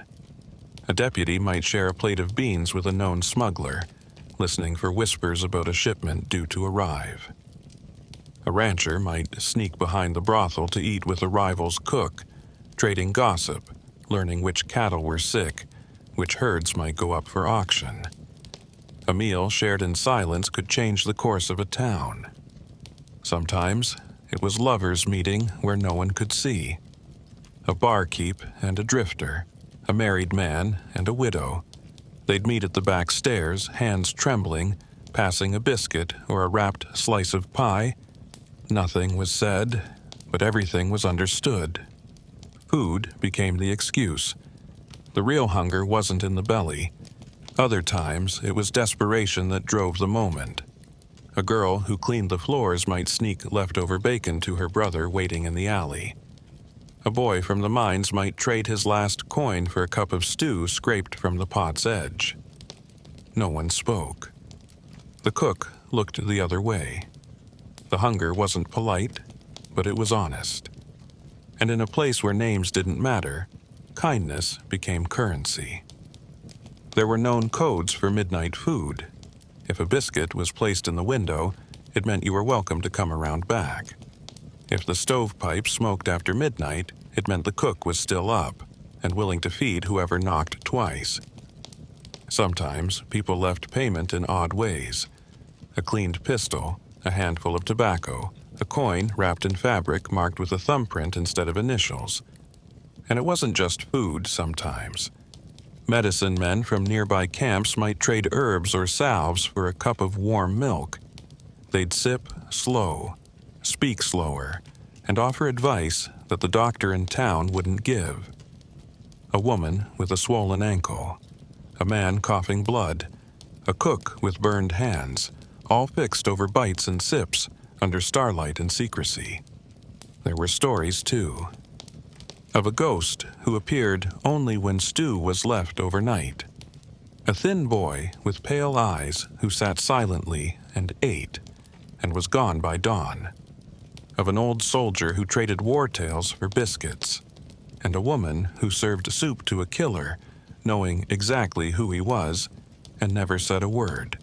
Because sometimes food was about survival, and sometimes it was about forgiveness. And then there were the gamblers. They came late, always late. Not for cards this time, but for quiet. They'd take a seat in the far corner, remove their hats, and eat slow. Cold meat, dry bread, pickled onions from a jar. They weren't looking to win anymore. They were just hoping the food would ground them, that one more bite would keep the ghosts away. Some cried into their plates, some prayed. Some left money on the table and vanished before the cook returned. But always, always the food was made, no matter how tired, no matter how little was left. Because the cooks knew hunger didn't care about the hour, and in the Wild West, midnight was when the masks came off, when enemies became brothers for the length of a meal, when strangers became kin, if only until the last bite. There are ledgers found in old saloons, pages stained with grease and ash. On them are scrawled strange notes. 2 eggs, no talk. Stew for Jay, don't ask. Give him the last biscuit, I won't eat. Each one a story. Each one a moment. Each one a meal that meant something to someone. Maybe everything. Because, in the end, these secret suppers weren't about extravagance. They were about being seen, about having a plate set out when you thought you were alone, about knowing for one moment that you were still human, that you still mattered, that even in a world of bullets and boots, someone thought you deserved to eat. We'll step even further into the quiet and explore what happened when food became memory. The meals people cooked not to eat, but to remember someone they'd lost. Grief food. Ghost food. The kind that fills the soul, even if the belly stays empty. Ghost food. The meals cooked for the dead in the Wild West. What if I told you that not every meal in the Wild West was meant to be eaten? That sometimes pots were stirred and biscuits baked for mouths that no longer spoke? That in the still corners of lonely cabins and wind-bitten camps, people cooked for ghosts? Because when loss came, and it often did, there was no funeral parlor, no polished eulogy. Just a stove, a memory, and a recipe too full of sorrow to forget. Let's begin with the widow's kitchen. The fire is low. The light is gold. The air is quiet but heavy. On the table, a bowl of dough, a pot of beans, a tin of lard. She doesn't speak. Her hands know the motions. She's making his favorite, hot bread with molasses and pork fat stirred into the beans until they shine like black coffee. She won't eat it. She hasn't touched food in 2 days, but she makes it anyway, because that was his meal. And making it is how she says goodbye.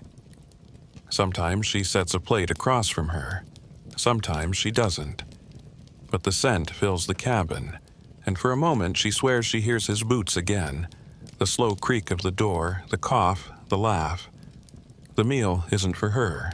It's for the memory, for the man, for the part of her that still hopes he'll walk in and say, "That smells good." And she'll answer, "It's just beans, like always." These meals for the dead took many forms. In some border towns, on the anniversary of a death, people would cook a full supper, meat, bread, a sweet if they had it, and leave it untouched overnight. It was called ghost supper, and it wasn't spoken of in town. But if you passed certain homes at dusk, you might smell roasting pork and see 2 plates on the table, one eaten, one untouched. A candle between them, a chair never pulled out. Among Mexican families, pan de muerto, bread of the dead, was baked once a year and placed on small altars with fruit and candles. The bread was soft, sweet, shaped like a cross or a skull, and sometimes decorated with sugar bones. No one touched it until dawn. It wasn't for the living. It was for those who had gone before.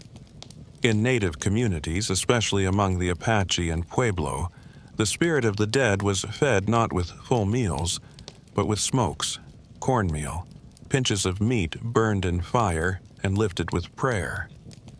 The idea wasn't to feed the body.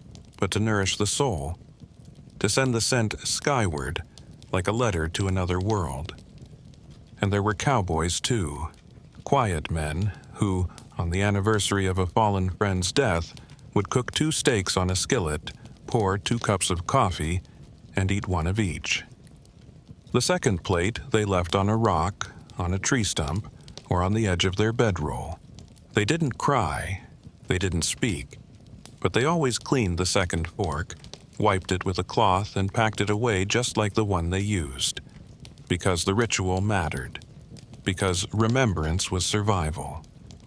There are stories of trail cooks who made ghost meals on purpose, serving an extra portion into the fire each night. So the ones we've lost don't get too hungry waiting. Some did it out of habit. Others did it out of guilt. And not all meals were solemn. Sometimes people cooked ghost food to remember joy. A mother might bake a daughter's favorite pie on her birthday. Rhubarb with too much sugar, crust burned like always, and laugh as the house filled with the old smell. She might eat the whole thing. She might leave it on the windowsill. But it meant something. More than flowers ever could. Children, too, played a part.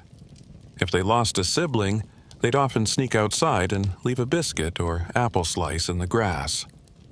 For him, they'd whisper, or for her, as the wind carried the scent across the prairie. No one told them to do it, but they understood. Because in the Wild West, where death came quick and hard, food became the language of grief. It didn't need words, just fire and patience, and hands that remembered what love used to taste like. One man, a blacksmith in Wyoming, was known to cook his late wife's stew every Sunday for 20 years. He'd sit at the table with her shawl across his shoulders and eat 1 spoonful. Just 1. Then pack the rest in jars and give them away to kids who passed by. He never remarried, but everyone knew he still cooked for someone. And in one of the few surviving journals from a saloon girl in Montana, she wrote, "I make cinnamon bread once a month for the baby I lost. I wrap it warm and leave it by the creek. I don't know if God takes it, but it helps my hands to remember." That's what ghost food was. Not superstition, not magic, but memory. Made real, made edible, a taste of the past, held gently in the present, whispered toward the future. No one wrote down these meals. There are no recipes, only stories. And perhaps, if you ever taste something that makes your chest ache, a stew that reminds you of someone long gone, or a pie that brings tears for no reason, perhaps you've stumbled onto ghost food without even knowing it. Because the dead don't always come with chills and chains. Sometimes they come back as hunger. And sometimes all they want is to be fed. We'll trade sorrow for sweetness and uncover the rare, joyful feasts that brought entire Wild West towns together.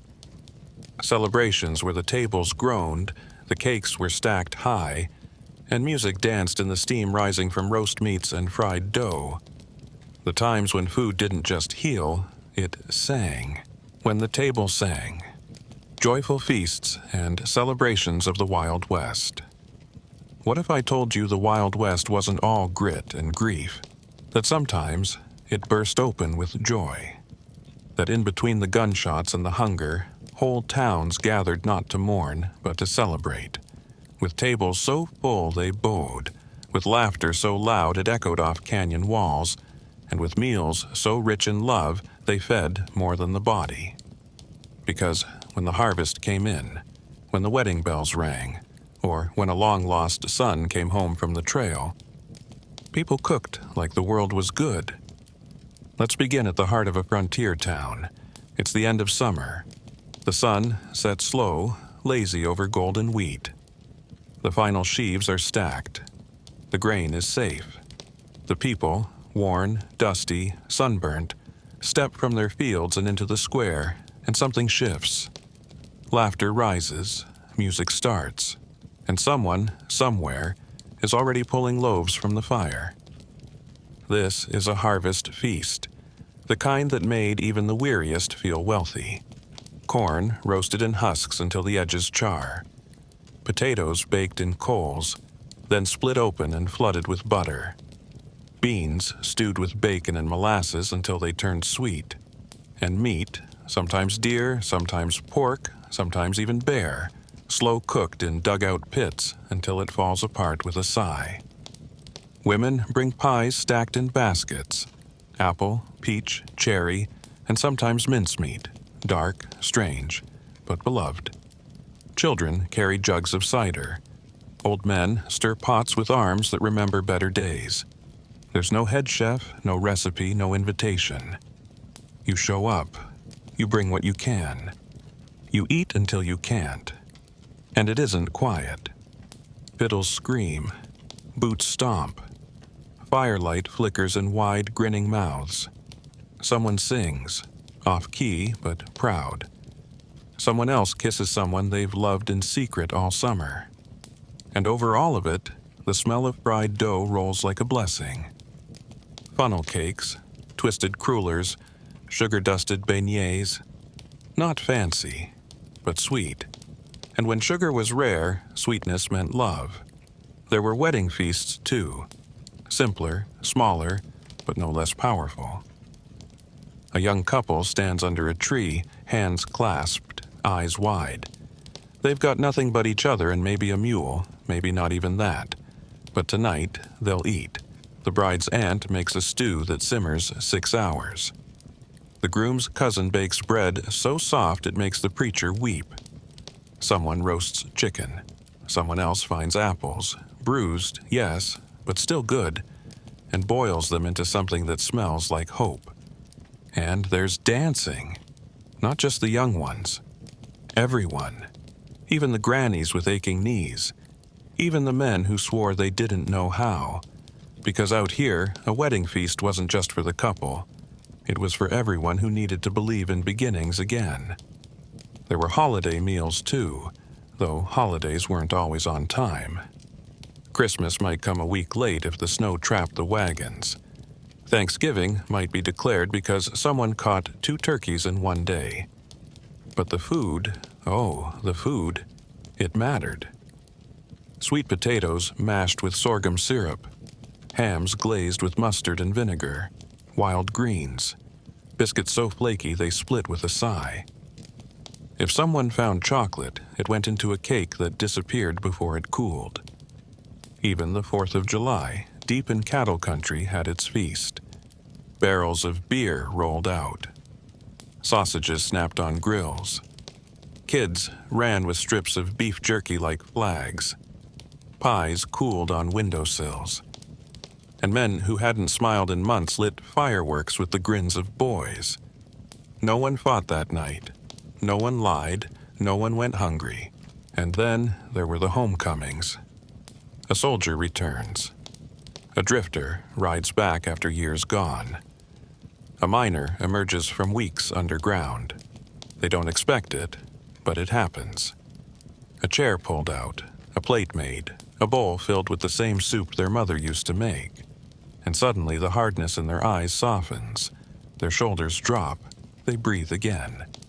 Because food in the Wild West didn't just say you're home. It said, we kept a place for you. Sometimes the celebrations were small. A child surviving the fever. A crop surviving the storm. A preacher who came and stayed. A baby born screaming and strong. In those moments, someone would light a fire and say, let's eat. Not because they were hungry, but because joy needs a place to live. And food gave it that place. Every feast, every shared table, every bowl passed hand to hand was proof that something could still go right. That in a land built on chance and dust, you could still count on beans, bread, and each other. There are diaries that speak of these nights. We ate till full, danced till our feet hurt, slept with smiles, forgot the war for one evening. Mrs. Connors brought her cherry pie. I haven't tasted anything like it since. I dreamed of it for years. Someone made apple fritters. I kissed her by the fire, don't even know her name, because that's what these meals were. Snapshots of joy, of humanity, of warmth in the wild. We'll sit with those who ate alone, not because they had to, but because they chose to. We'll explore the quiet, sacred act of eating in solitude under stars, beside rivers, or in silence after a long day. The peaceful plates, the slow bites, the meals that tasted like freedom, meals in solitude, the quiet freedom of eating alone in the Wild West. What if I told you that in the Wild West, some of the most meaningful meals weren't shared at crowded saloon tables or bustling feasts, but eaten in silence far from the noise, under stars so wide they swallowed thought?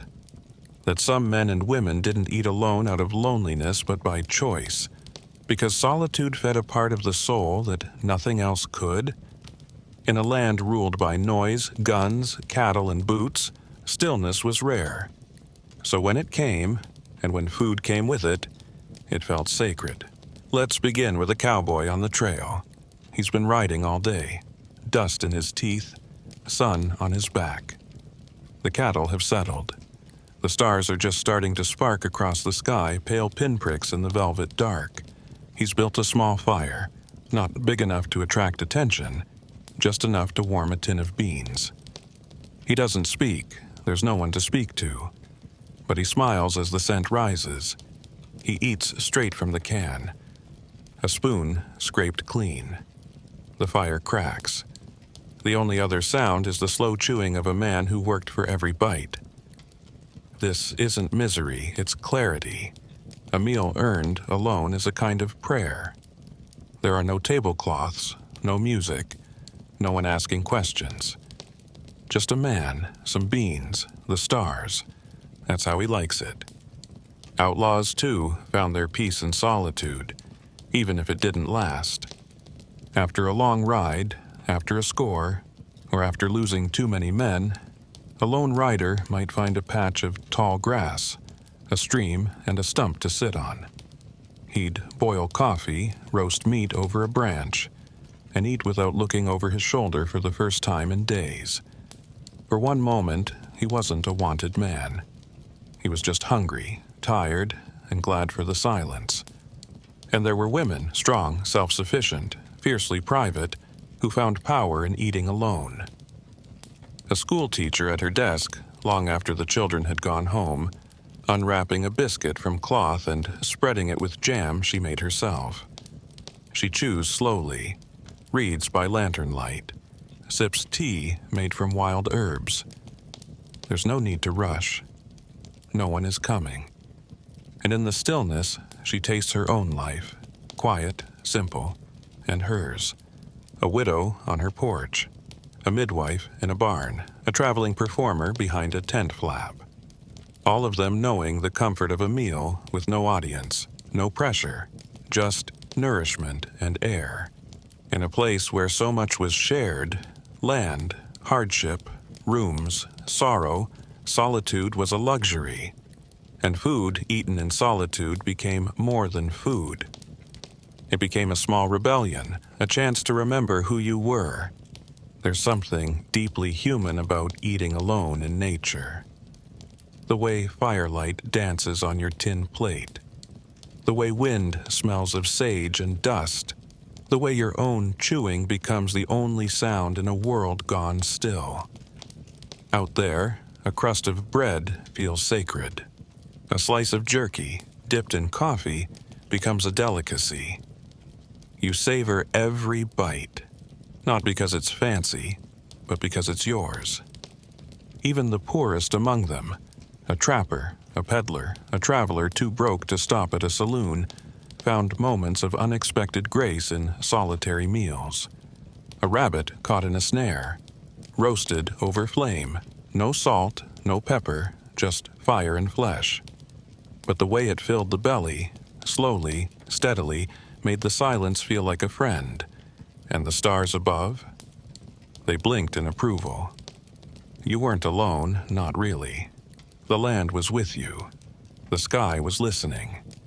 Solitary meals weren't always planned. Sometimes they happened by chance. A man separated from his group by a storm. A woman left behind when the wagon moved on. A child lost and found again. They'd sit by themselves, find something. A heel of bread, a handful of dried fruit, water from a stream, and eat. And in that moment of necessity, they'd feel something else. Peace. The realization that they could survive, even alone. Journals from the era describe these moments with surprising tenderness. Ate under the cottonwoods, felt watched by nothing, it was good. Cold biscuit and bacon rind at the edge of the canyon, sun made my tea warm, tasted better than whiskey. Nobody to share it with, and still, it tasted like victory. Because sometimes, not sharing was the point. In a world where every bite could be a negotiation, a flirtation, a deal, or a duty, eating alone was freedom. A time to let your shoulders fall. A chance to let the food taste like food, not message. And after the meal, sometimes they laid back. Watched the sky spin, smoked a pipe, slept with a blanket tucked beneath the stars. Other times they packed the rest, walked on, and never looked back. But they remembered the meal, not because it was the best, not because it was warm, but because it belonged to them and no one else. In the Wild West, where so many things were shared without choice, food was one of the few things you could keep, even for a few minutes. Even if it was just a crust of cornbread or a cup of gritty coffee, it was yours. And in that moment, so was the silence. And in that silence, you healed. Because eating alone wasn't a tragedy. It was a return. To the body, to the earth, to yourself. We'll return to the bustling world of community and explore how food helped settle fights, seal truces, and make peace between enemies. From rival ranchers breaking bread to outlaws dining beside the lawmen who once hunted them. These were the uneasy, unforgettable meals that held the West together. Truce meals. How food settled feuds and forged peace in the Wild West. What if I told you that some of the most important agreements in the Wild West weren't written on paper or carved into stone, but sealed with a plate of stew and a cup of bitter coffee? That in a land stitched together by grudges and gunpowder, it was sometimes food, humble, warm, and shared, that kept people from tearing each other apart. Because out here, when words failed and bullets paused mid-holster, a table between enemies could speak more powerfully than a courtroom ever could. Let's begin on the edge of a cattle war. Two ranchers, land dispute, fence lines argued, water rights nearly coming to blood. For months, they've exchanged threats, not greetings. Their hired hands glare across the range like soldiers on a battlefield. And then, one of them sends a message. Come to supper. It's not a surrender. It's not an invitation to talk peace. It's a test. The rival shows up. Dust on his boots, hat in hand, gun on his belt. They don't speak at first. The wife serves stew, thick with beans and salt pork. There's cornbread on the side. The fire crackles. The tension is thicker than the gravy. They eat, and slowly things shift. Because food is grounding. It's hard to hold a grudge with hot bread in your hands. It's hard to lie with a mouthful of stew, and it's near impossible to start a shootout with your child watching from across the table, spooning beans into his mouth and looking between you both with quiet, curious eyes. So they talk about cattle, about fences, about a well that's running dry. They don't settle everything. But when the meal is done, one of them says, "That was good," and the other nods. That's the beginning. That's the truce. And out in the Wild West, sometimes that was enough. There were other meals like this, some more dangerous. A sheriff and an outlaw, once friends, meet in the corner of a saloon over cold chicken and stale bread. no one else sits near them. They eat in silence, but their eyes never leave each other. One of them offers whiskey. The other shakes his head. By the end of the meal, the outlaw agrees to ride out by dawn. The sheriff agrees not to follow. The food becomes the peace pipe, passed, chewed, swallowed, remembered. Sometimes entire towns used food to diffuse tension.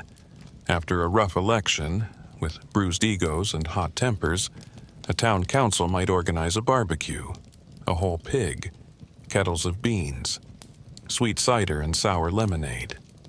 They'd bring out tables, set them end to end, and force people to sit side by side. You couldn't curse a man with mustard on your chin. You couldn't pick a fight while holding a dripping slice of peach pie. Food softened everything. It didn't erase the wounds, but it reminded people they still shared something. Even the most feared gunslingers, the legends, they had their moments of food-forged pause. Doc Holliday once reportedly shared a midnight meal with a Pinkerton agent who had trailed him for weeks. A fried steak, 2 eggs, and coffee so thick it barely poured. No arrest followed, no shots fired, just 2 tired men chewing the same meat in the same quiet dark. Because sometimes that's all it took. A pot of soup, a shared loaf. A silent bite passed from one hand to another. It's easy to think the Wild West was only blood and grit. But behind the stories of violence are quieter moments of survival, of grace, of choosing not to kill, and often food was at the center. There were traditions passed between cultures too. Indigenous tribes who offered cornmeal or roasted rabbit to settlers during fragile ceasefires. Mexican families who welcomed nervous gringos with tamales wrapped in steam-softened husks, laying tension to rest with spice and sweetness. Chinese railroad workers who shared bowls of noodle soup with miners who'd once cursed them. Silence turning into respect with each slurp. Food transcended the borders guns drew. It gave people something to chew on, besides rage. And it wasn't just men. Women used food to stop feuds inside homes. Sisters torn apart by inheritance, reunited over a kitchen table. Mothers who invited the girl their son had betrayed to supper. No judgment, just pie and kindness. These meals weren't loud, but they lasted. They became turning points no one dared call by name. Even children knew the rules. If a boy gave you half his biscuit, it meant the fight was over. If a girl handed you her last strip of jerky, it meant she forgave you. These were unspoken pacts, as binding as handshakes, as sacred as scripture. And when apologies were too hard, food spoke for you. A man might leave a pie on a doorstep instead of knocking. A woman might deliver fresh bread to a widow whose husband she had once hated. These were the peace offerings, small, edible truths that said, "I'm trying." Because in the Wild West you couldn't always fix what was broken, but you could soften the edges with something warm. Meals became the first step toward mercy. A bite shared meant violence delayed, and sometimes that delay turned into understanding. "We still fought after," one diary reads, "but we didn't shoot, we ate stew, we listened, and the land didn't feel like it hated us for a while." That's what food did. Not erase history, but pause it. Long enough for people to remember they were human. We'll walk into the final room of the saloon, not the bar, not the kitchen, but the place where food became memory. The dying meal. The last bites of those who knew the end was near. What they asked for, what they were given, what their final tastes told us about how they wanted to leave the world. The final bite. Last meals and quiet departures in the Wild West.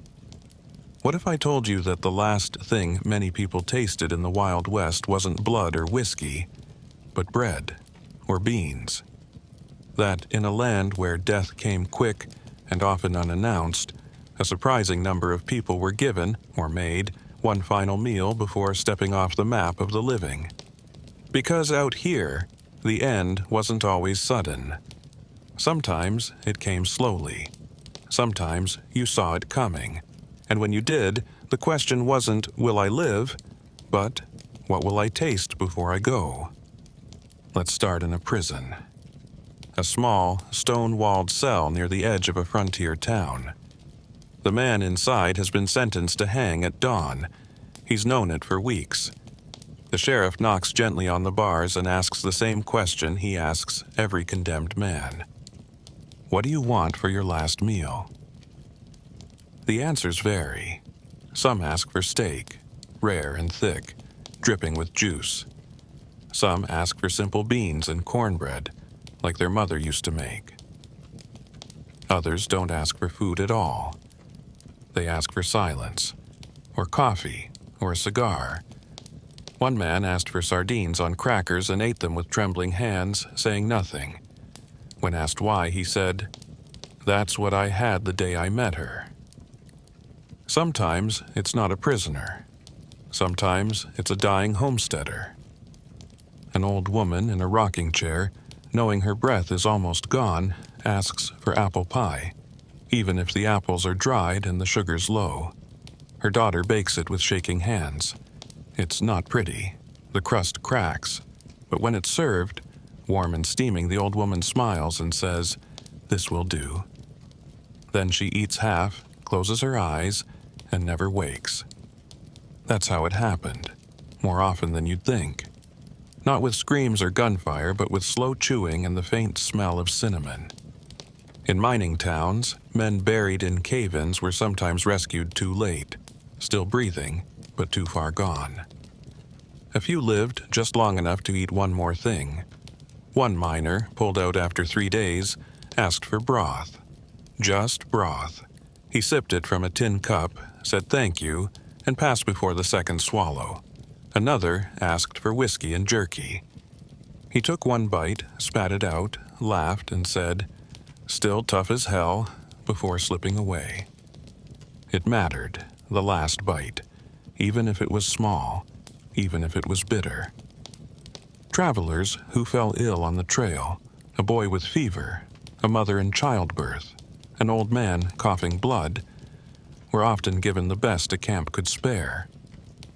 A piece of sweet bread soaked in milk, a biscuit with honey, a soft egg cracked into a bowl and stirred with salt.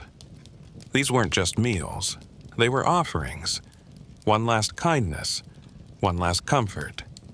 And it wasn't just for humans. There are stories, soft, half-forgotten ones, of horses given apples before being put down, of dogs fed strips of bacon before the end, of oxen who plowed their last furrow and were given a pail of oats before the rifle was raised. Because even then, in a place as hard as the West, people understood that the way you leave mattered. And what you taste last, it lingers somehow in the air after you go. In some towns, it became a quiet ritual. When a man was dying, not from crime or battle, but age, the community would bring food. One by one, neighbors would stop by with a covered dish. They didn't knock, they just left it on the porch. Fried potatoes, sweet corn, molasses cake, a slice of smoked ham, a bit of blackberry jam wrapped in cloth. It wasn't a funeral yet, it was a farewell. A soft chorus of flavors saying, "You mattered, you lived, you were fed." There's a journal from a nurse who rode the trail with the Union Army. In it, she describes a man whose stomach had been torn open by a bullet. He was calm, pale, and when she asked if there was anything he wanted, he said, "Just water and some of that bread, the one with the sugar on top." She had one slice left. She tore it in two, gave him half, and watched as he ate slowly, eyes closed. "This is good," he whispered. "I forgot how good." He died an hour later. She kept the other half in her saddlebag for weeks. It's not always dramatic, not always tragic. Sometimes it's simple. A cup of broth, a stolen orange, a crust of bread, a final sip of lukewarm coffee. But in that moment, In that last quiet moment, the world slows. The noise fades. The past and the future vanish. There's just the taste, the breath, the stillness. And for those who survive, the memory of that final meal becomes everything. He asked for cornbread, they'll say. Just one piece. She wanted stew, the kind her sister made. He ate his last bite with a smile. These aren't recipes, they're stories. And in the West, where legends are born from dust and fire, sometimes it's the small tender details that endure the longest. Because the last bite you take is also the first bite someone remembers you by.